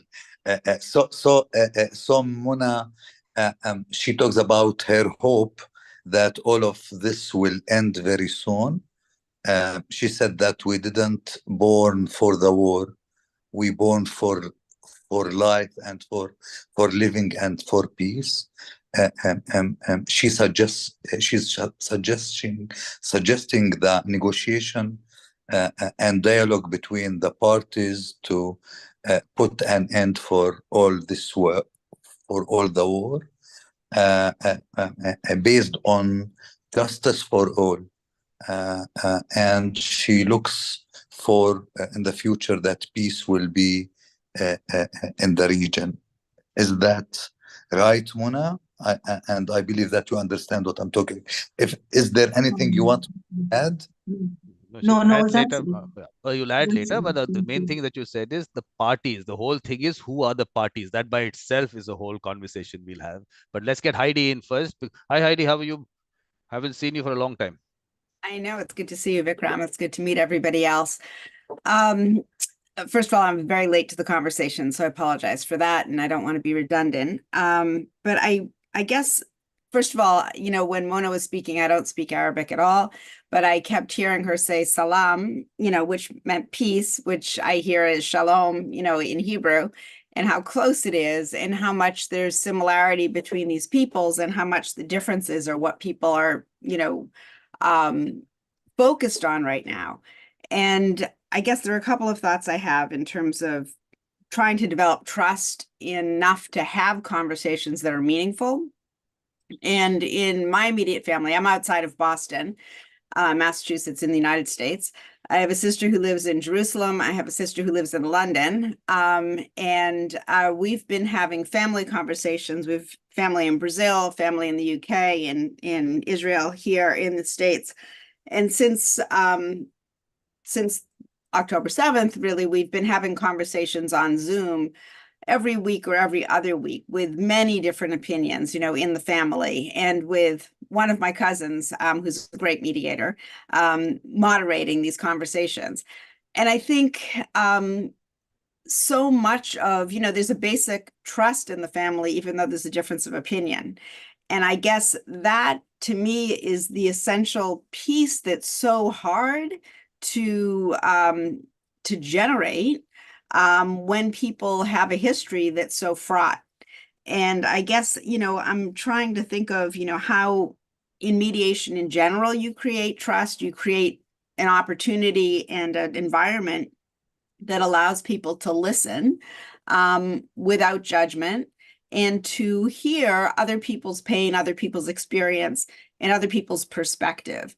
And, you know, I'm here to listen and just to sort of learn from everybody. And I certainly come to it with my own sort of lens, but I understand that it's, you know, a multifaceted situation. It depends, you know, where you're standing when you're dancing. You know, each partner is looking in a different direction. And I think, you know, in a way, that's what we have. You know, people have a different viewpoint because where they stand is in a different place. And I think that ability to take perspective of somebody else is essential in order to try to create that trust. Absolutely. I think that's exactly what we're trying to do, and that's what you brought in. But what can we get your family into these conversations next time? Well, let's get all of them in, all those different points of view. Can we do that? We can try. That's how it's going to build. That's how it's going. Lara is getting all those people. There's lots of people sitting around her. She's trying to get them in at some stage. You're getting your family in. No, I would love to get some of the voices in that are most ardent in their views, that are so different, because I think it's that ability to hear each other that really starts to melt the ice. So that the idea was that all those kind of conversations which are happening in families and maybe at workplaces, wherever, let's just put it out there. It's out on YouTube. Other people can join in. People would say, yes, I also have a similar thought, or I have something to say. So that's how this conversation will grow. So that's how I feel it's going to happen. And how it goes, we'll see. It'll develop organically as it does. I will invite them. Yeah, please, all of you, please invite people, anyone you think who can add. What I did say before this idea was who we do not want. We do not want supremacists of any kind, right? And we don't want people who are not willing to hear at all, Sure. and people who have vested interests. And if we see that happening, we know who those people are. We can always, it's so easy with Zoom, which I can do. You can send me an Right. indicator. Let's Later. get this out. But put it, throw out. So those Best thing things. about Zoom, mute. Yes, exactly. Because we want conversations to happen. We don't want people to take their agenda into this and in some way hijack, like all generally things have got hijacked and polarization has happened and all that. So maybe a little different space. Maybe a lot of you won't like that. Then maybe I don't like some people coming in, but as we grow, maybe when we have enough of those positive things happening, things will be different for other people also. Maybe they'll come with a different mindset. So Michael didn't like me cutting you off, but is there today? Look, I tell you, today mediators think we'll come with solutions. We are not here to come to with solutions right now. We're more about how to build a community, whom to bring in. Whom to bring in is important. So Mohammed, whom all should we bring in? And before that, I asked that question: what are the different points of view out there? So we started with Alex talking about what the ones what attacked, right to defend. That was one thing. But before that, Michael, you said, what did you say? No power, no influence. So it's another good thing is who has the power and who has the influence. We have to find that out. Maybe that's where the answer lies. I think, will we be able to find out who's pulling the strings? What's happening behind the scenes? Maybe we'll reach the, can we get those people? Can we change their mindset? Let's see what happens. So, Mohammed, what are the different points of view out there? Whom all do we have to bring into the conversation? As I mentioned before, I prefer to hear Michael talking more and more, to hear about his experience a lot. So please, Vikram, invite Michael for 1 hour. And 1 hour, Michael. 1 hour for you. To listen. 1 hour and maybe 2. Yes, I agree. I totally agree that we need a powerful authority, and I don't know how to say neutral, because Michael mentioned that there is a lot of questions about the role of the US in the Israel-Palestine conflict. It's not like their role in Northern Ireland, but the question is who else, and this is a big question. It's very clear for everybody now. It's about interest. For me, as a Palestinian, want to live in peace and believe that still there is a space for the two-state solution. I believe that we need to return back our democracy. As Palestinians, from 2006 till now, we are living without any elections. And based on that, I believe that nobody have the authority now to take the decision of the war or the decision of the peace. We need elections. We need the people to say, I am voting for this party or the other party or the third party because I believe in him. And it's the people choice. And let's give them that choice. This is number one, before talking about the other side. And I still believe in peace. I still believe in that we can make it. I live in Jerusalem, And it's in Jerusalem, we are living Palestinians and Israelis. We are living together. These days, we are like enemies. We don't talk to each other. We are afraid from each other. But we have to continue talking together and listen to each other. There is no choice. This is what I believe. There is no choice. They will never destroy us, and we will never destroy them. But there is a hope that we can live together. But I'm- Muhammad, I'm- yeah. No, you were speaking about election. I'm just thinking, do people really, I mean, in terms of you can talk about election, I keep giving the US example. 33% of the votes of the entire country makes you the president of that country. 67% and haven't really voted for you. They might have stayed away from the election. That's another thing. So I still feel democracy is a word we use, but there are no democracies as such. In India, it's 25% of the votes of the entire country. So I think we have to even look at how we have structured this concept of democracy by itself. So because we will have three parties, that divide and rule will happen. Each will in some way bring people together and they'll create some kind of a government. Do we want that? Do we want to I think we also have to discuss that. Do we need to change the way politics and governments are structured?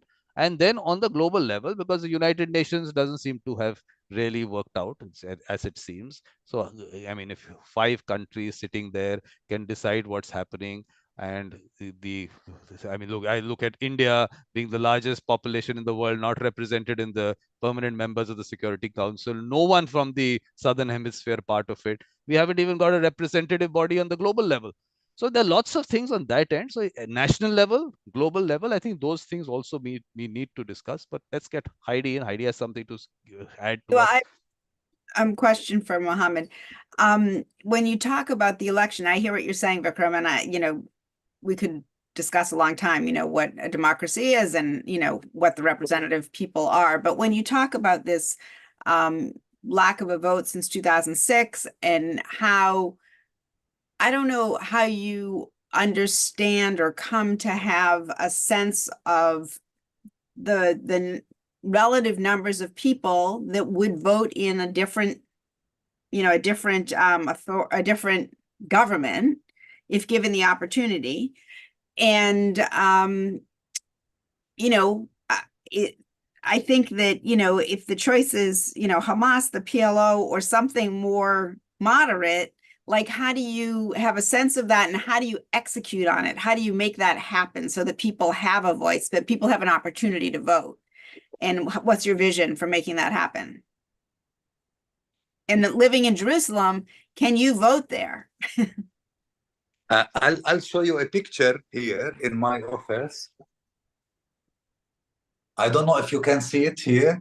Yes, we can see a picture. We can see some people there. Who those people are? It's a meeting when the Congress members visited Jerusalem. I was in the civil society group that we met with them, and let me tell you something. They asked the same question. It was the same question, and let me tell you something. In the 2006, there was a democratic process, and in that elections, Hamas won the elections. Nobody, starting from us, giving Hamas the opportunity to rule as a political party for the 4 years. From the day after, part of the Palestinians starting to destroy their situation. I will be very straight. It's very hard these times to say it, but I will continue say it because democracy is democracy. The vote of the people is the vote of the people. As a Palestinian living in East Jerusalem, I believe that doesn't matter who will win. We should learn from the experience. We didn't talk now, before 2 years, before 1 year, before 10 years, when some of the right-wing political Israeli parties win in the Knesset and they are in the government now. It's the Israeli choice. And I'm very sure that next elections in Israel, the Israelis will think 100 times for whom they will vote. And I believe the same. And let me tell you another thing that I'm every time mentioning that. Democracy, it's a process. Yeah. Look at the political part, the political map, the political party map in Israel. It changed 20 times from 20 years. Mm-hmm. But if you look at our map, it's the same. Why? Because there is no democracy process. It's all the time Hamas, Fatah, and the PLO. And listen, I worked there. I was working in a negotiation office in the PLO. To be honest, there is no PLO. There is no PLO. We have two parties. We have Fatah in the West Bank and Hamas in Gaza Strip. And they are okay with the situation that they are leading in from the 20 years. And to be honest, Israel are okay with the situation. The three was okay in the situation, but the people are not okay. We're not okay. Right. The second question, because I'm in East Jerusalem, yes, I'm Palestinian and I have the right to vote. Yes. Okay. Regarding to the security situation. Do you have the right to vote in Israel also? How do you vote? No, I'm not an Israeli citizenship. I don't have it. Okay. We are, as you know, in Jerusalem, we are around 350,000 people. Maybe 30 or 40,000 from us have the Israeli citizenship. The other no. So we don't have, but we have the right to vote in Palestine in the Palestinian elections, and we are not allowed to do it in East Jerusalem. According to Oslo Accords, we have to do it outside Jerusalem, and we did it. I was in 1996, I do it in Al-Azariya outside, and in 2006 I also do it in Al-Zayyam, also outside. So a question. So if you haven't been able to vote really since 2006 for another party, yeah? That's because Hamas has a stronghold on the territory and they're basically ruling with an iron fist, right? They're not allowing elections to happen. Is that right? That's right. So how do you is there a way to create an election? Or, maybe I'm asking the same question a different way. I guess I'm confused about how I understand sort of the right wing in both territories is what's sort of happy with how they're ruling, and the people aren't, but the governments are. But Israel, for better or worse, has had elections over this period of time, and Palestinians have not.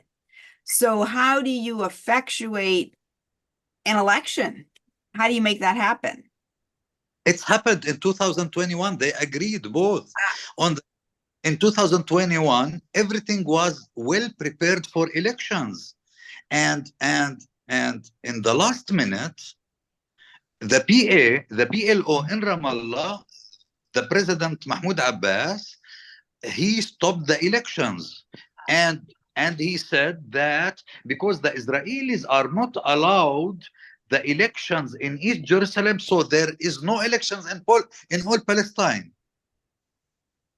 And you know what? I don't believe in that. Nobody believes in that. Nobody believes that there shouldn't have been an election. Yes. Right. But answering your question, it's not Hamas. And I don't want to say more about that, but I think it's a good situation for both of them. So, Mohammed, can we get in terms of the Palestinians itself? Can we get the various viewpoints there? Can we get that?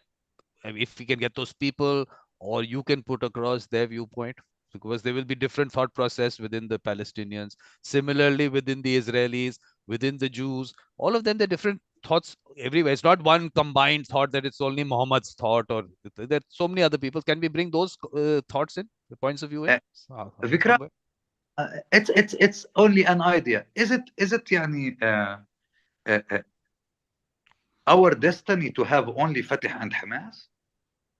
Let's get we are not here. Let's get what are people thinking? Yeah, I'm trying to say that maybe myself and a lot of Palestinians, we will be part of a third part, a third way. Why not?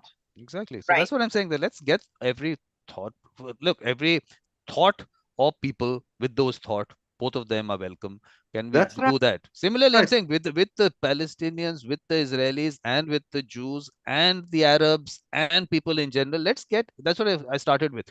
What are the different points of view out there? Because we might just have a limited understanding, which of course I'm sure others have a larger understanding. I will have a very limited understanding because, I mean, there's lots that's happened. So can we get that going? Because they, like Heidi would have discussed with her family something, but she might not know the entire picture, like she said, in terms of the elections or what's happening.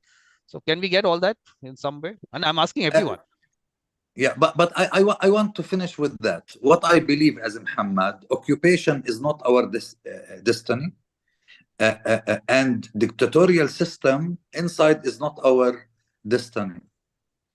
And we have the choice to change. A lot of people are believe in peace. We are believe that we can build here a two-state solution based on justice and equality, and we can do it. But we need the opportunity to do that. And I know that there is a lot of people from the other side, Israeli, are believing in the same way. Laura will get you in. No, we will get you in. No, I'm saying, like you said, the two-state solution. Like there will be someone who says there should be a one-state solution. Let's get all those people, because let's ask everyone what their thought is and why that thought. So only then can we move forward. But Heidi, you can't come in before Laura, because there's someone else. The other people also have to come in. Yes, Laura, you're saying something. So, as somebody who grew up with not a lot of Jews, who was often brought up to the class to explain my point of view, it's very othering. And I don't think it's fair to make Muhammad speak for all of the Palestinians. And I don't think it's I think we need to Am I being unfair? Laura, you're saying I'm being unfair on Muhammad. You're creating divisions between us. She's creating a division, Muhammad. I was not being unfair to you. We are saying that Muhammad will bring people with the different points of view. He's not answering for everyone, but he's going to bring people. I just mean in this moment, we're asking him to explain, how the politics work and if this is possible and all of that. He's not responsible for that. No, he's not responsible. I think Laura, Laura, I think he's capable of answering for himself. That's perfectly all right. If he feels it's unfair, he will say it. We are not here to decide for him what he's feeling. I think if he can speak for himself. Let's do that. Because rather than us saying that if someone is not being fair on someone, it won't work out that way. So yeah, thank you very anyway. But yeah, yes, Heidi, you were saying something. Whoops. Well, without, no, I'm not asking. Mohammed, please, if you're uncomfortable answering the question, say so, but I didn't have the impression that you were. But I'm obviously not asking you to speak for all Palestinians. But when you talked about the election in 2021, this is where I get very confused. So I understand that there was a, edict, if you will say, like it wasn't possible to execute on making that election happen because they said, we don't want this to happen. But it's sort of hard in the United States, we have a lot of problems with our electoral process. But at least at this point, maybe that won't be true soon. I hope not. But, I can't imagine it being impossible to hold an election. And that's the part that I find very hard to understand. Yes, Mohammed will clarify that. Mohammed, anything on that? If I understand you well, you are talking about the 2021 elections. Yeah. And it was hard to understand that it can happen. That it couldn't happen. Yeah, like that it couldn't happen. Like that they just put the kibosh on it, said, nope, we're not going to have an election. We don't like where this is going, so we're going to cancel it. I believe in that way. I believe that, and I'm saying as Muhammad, that's it. Yeah. Myself, only myself.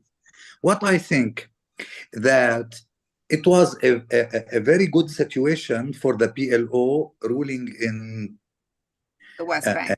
And the West Bank, and they are okay with the West Bank. It's okay for them. And they know that the whole world, they don't want to see Hamas in the government ruling.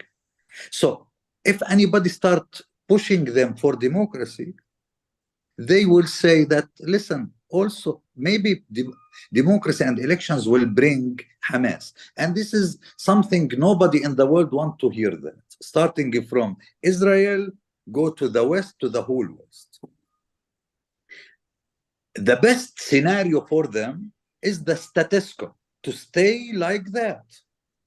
Okay. They have the West Bank. They listen, for me, I believe that before 30 years, there was a national project. These days, we don't have it. We lost the way. Mm-hmm. And if anyone starts talking about the national project, which is a two-state solution, a Palestinian state in the West Bank, Gaza Strip, and East Jerusalem as a capital of the state of Palestine, living side to side with Israel on the rest, this is something that the project supported by the internationals was based on. They supported from 1993 Oslo Accords and after. But now I think that they believe that if they went to elections that they will lose. Uh-huh. I'm talking about the PLO.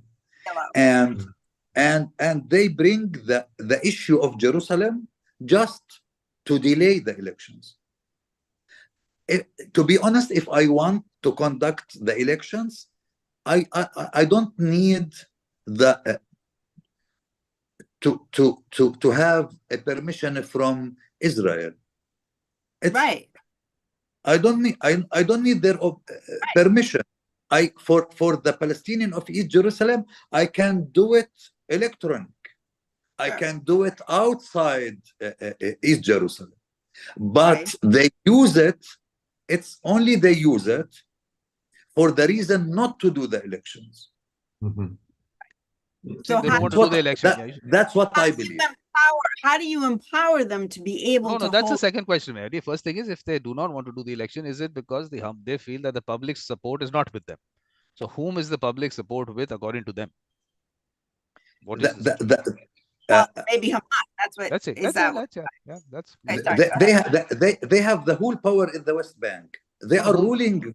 No, if the election happens, they feel that Hamas has public support, and they not will only lose the election. No, not only Hamas, also the Hillam. Yeah. So can we get someone from Hillam and Hamas to come and can we get their point of view? Only the Hillam, he is living in Abu Dhabi now, and he can come with 20 votes from the 132, and they are afraid from that also. And Nasser al-Qudwa, who left Fatah in the last minute. Listen, it's not only Hamas. May I ask a clarification please, question? Dennis. Please, Dennis. Thank please. you. I'm just wondering what are some of the roadblocks, and this is the question for the group, what are some of the roadblocks for the Palestinians in Gaza and in the West Bank to sort of envision new leadership and create a platform that might in effect be a roadmap, but at least to create some hope for the people that there is this alternative option? What would be some of the barriers preventing some new leadership from having a voice, even if it might be like I know we said no supremacy, but look at the United States, how QAnon, this anonymous entity, had so much power in our country for, I won't say for the good or for the bad, but just leave that open. But what are some of the roadblocks for the people in Palestine to suggest some new leadership? So And Mohammed, what the would disclaimer, the disclaimer going out there, Mohammed is saying he's not answering for all the Palestinian people. He's putting across his point of view as himself. That disclaimer is there without it being written there. Okay, Mohammed. So And don't not worry. only, Don't worry at all. So you are and this is answer not only a question for Mohammed, this for is a everyone, question for everyone. Yeah, no, Yeah. what idea is, that's what the whole concept was, that who all do we have to bring into this conversation to understand the larger picture. So Right. Mohammed is So going to help what are us, those but will Mohammed be able to help us to get different things? Can each of you help us to get all the different points of view on each of what I mean, it's not category of people, it's just in general, all the different points of view. So Mohammed, today you are answering for all the Palestinian people without answering for all the Palestinian people. So what are you? You let him. Everyone else will get the point. Dennis, we'll Well, ask him Mohammed first. Dennis, may I you are just say talking one thing? about? Sorry, Yeah, Mohammed. please, I Michael, introduce you. please. I only do this. I do this with great reluctance, both to interrupt and also to say farewell. I need to leave. I am committed to another group, and so I apologize both for interrupting you, Mohammed, and for not being able to stay longer and be able to talk with each of you. I apologize for that. This was Vikram. Thank you as always Thank you for for coming in, Michael. And we'll have the next one. I'll together. send that message out. How are you people going to get to know about the next one? Well, I'll email. Please check your spam if you might go there, because a lot of people filled the form and I sent it out. Maybe it went into spam. People didn't check there. So please check spam. Yes, thank But you, Michael. And that little practice group that you're going to develop, which Jason was very interested in, please do that. We'll announce that. Let's get that also going. Yes. thank you, everyone. Thank you, Michael. Thank you, Michael, for being with us. Thank you, Shalom. Michael. Salam. Salam, assalam. Assalam.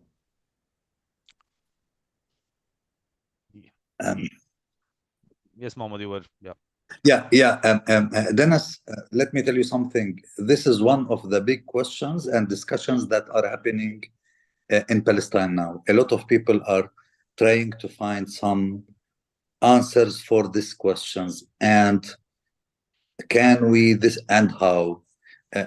For me, I'm part of a lot of roundtable discussions that weekly we are sitting and talking and thinking together to try to find answers for our future. But Mohammed, is it possible to turn your phone 90 degrees? We'll see a larger picture of you, like a larger screen. If you put it 90 degrees, your phone, just turn it this way. Just turn it 90. Turn it 90 degrees, your phone. Yeah, that way. That's much better. At least we see the whole screen with you. Otherwise, we will see half of you. You don't want half a point of view. We want the entire point of view. A beautiful plan. Look, things change. Perspective changes. Suddenly, we are looking at plants. We're not looking at Mohammed. And now we're going to be listening to the plants, not Mohammed, after some time. That will also happen. Okay, so now I think at this point of time, what I would think is that everyone, please, different points of view. I think that's the important one. Can we bring those people in? And if we can't, can we, in some audio recording, video recording that is already out there, can we hear that? Because I have put out, I have a list of lots of these links, but I felt that if we can get the people, I think that'll be really nice. But if we can't, then definitely we'll have to listen to that. And that's a recording. Recordings these days are made out in lots of ways. You can sit at home and make videos also. You can put faces through them. All that is happening. AI has reached levels which we also, I mean, at least I would not know what levels it's reached, but lots of that is happening. So if we can get people, and those people should be people, not, again, AI should not have created those images for us on the screen. So can we do that? And of course, I mean, next time, when do people want to meet? I mean, is there any suggestions on the next date? If I would anyway fix a date, but if there's any preferences, please. Any preferences, Mohammed?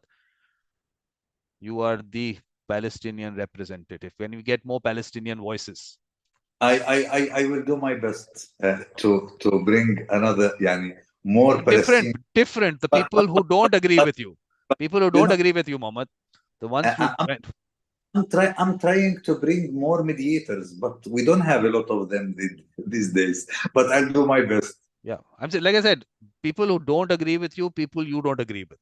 Let's bring those voices. Those are important. Okay. Otherwise, you are answering for everyone else in any case. We have a lot of them. Okay, so please, anyone else? Dennis, Vikram, different voices, different voices. Are you bringing some? Are you bringing? I will absolutely do my best. I'll reach across my LinkedIn network. If you could first set a date, and then I will really try to bring some collective voices in, different perspectives. Okay. Yes. So date wise, I think everyone is what? Are you people getting into the holiday season? You want to do it in January then? That does seem to be the better option. Maybe. So, it seems like a long way away, but maybe that makes the most sense. well, I would want to do it before that also. If this, I mean, I'm okay. For me, we are doing something on Christmas Eve also. There's an event happening on Christmas Eve also. I'm okay for any day.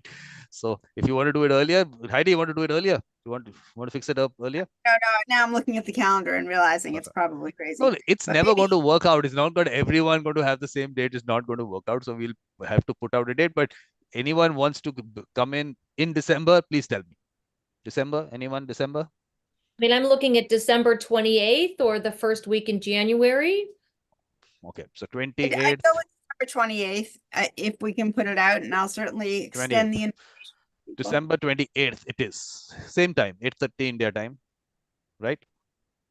That's whoever there is. Okay, Mohammed, 28th December. I keep saying Mohammed only because Palestinian voices. We need lots of them. Now, Jewish voices. Well, Jewish voices. I have a typical, what time? 10, same time. Okay. 8:30 India time. 8:30 India time. Yeah. Perfect. But please remember, when you move into daylight saving time, things change. Time changes. India time remains the same, but because you move into daylight, so that time, please, it's not going to be the same time. I just want to clarify that.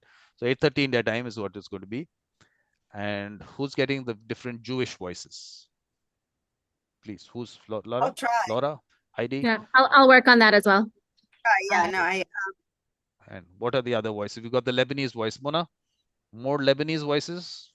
What about the Egyptian, the Syrian, what about those Jordanian? Where are we getting those from? Saudi Arabia, Qatar. Okay, that has to happen. Otherwise, we'll have to listen to other voices which we have. Well, when you prepare it, send it to me. We have a WhatsApp mediation group, more than 300 people from the Arab region, so I can share it there and invite them. But Mohammed, what I did was I had given a link to a form. I don't know whether you saw that. You filled the form. Yeah. Yeah. So can you send that link out? If you can circulate that link. I will. Yeah. So those email addresses, I'll send the invitation to this. I send it to you. Yeah. Only thing is that just send the link out, let those names come in. But only thing is you have to tell people that it can go into spam because it goes out to so many people that email that maybe they might miss out on it. So let's send it out. I might suggest in the effort of expanding this circle, maybe not record the next one, just to make others feel more comfortable and that they could share. We can have, what we can do is we can have a session which is not recorded. And then if people want to be part of the recorded part of it, then maybe what we can do is let me announce the recorded one maybe later than 8:30. so that whoever wants to be part of that can continue to be part of that. So then maybe we can do that at what? How much time do those people need to give their voice? You think you keep half an hour for them or 1 hour for them? Because we can do 8:30 to 9:30 unrecorded, and then after that we can do recorded. Why I have to put it out is because will reach more people who would want to participate, and I want Yeah, I lots of think an participation. hour, I think an hour unrecorded because it takes time to have a meaningful conversation. Yeah. So okay. So 8:30 we'll start with the unrecorded portion, and 9:30 then I'll announce 9:30, but we'll ask people that they can come, and I'll put that communication in. So that's okay. And then sometimes in a highly sensitive, confidential situation, I might suggest that we only record maybe the last 15 minutes, some highlights, some takeaways. And then if people want to leave at that point or turn off their video or remove their name, it's a little more sensitive. Yeah. So that we'll do at 9:50. Or one We will other ask suggestion. people. Yeah. Just one other suggestion, Denise, if Vikram, when you're recording, if someone says, you know, could you pause it? I'd like to say something and not have it on the record, then maybe you could just stop. The thing with the issue with the recording and the YouTube is that I can't do the pause in terms of the YouTube. Then I'll have to just shut that session off, which I don't really want to do. I see. So we can have like what just Denise said. We can have 45 minutes of the conversation. Last 15 minutes, if they want to record it, we can record that. I can always upload that video later. That video can be uploaded later. But the live one that goes out, then we can't pause that. So okay. And it's important. I'm telling you, it's important to put it out. Lots of conversations are definitely happening within families, within communities, but let's put it all out there because people would be having the same conversations. So they feel, yes, there are other people whom we can have this conversation with, and we'll bring them. Look, some people might not be able to talk about it openly. Maybe there is a gagging by the government in some places. There is a lot of that happening also. So those people can come in for their unrecorded portion. So let's get that point of view, and we can always repeat that point of view ourselves without those people saying it. But yes. that I don't want it to be difficult for anyone because there are a lot of, governments which crack down in different ways on people. I'm sorry, I have to leave. So thank you very much. Lovely to meet you. Thank you, Mohammed. 28th, 8:30 India time, Mohammed, we're starting, and recorded, unrecorded, we've discussed that. So thank you very much for coming in. Denise, Heidi, Laura, Alex, and there are everybody. Renata's there. Renata said she can't come in. She's in work. So thank you very much.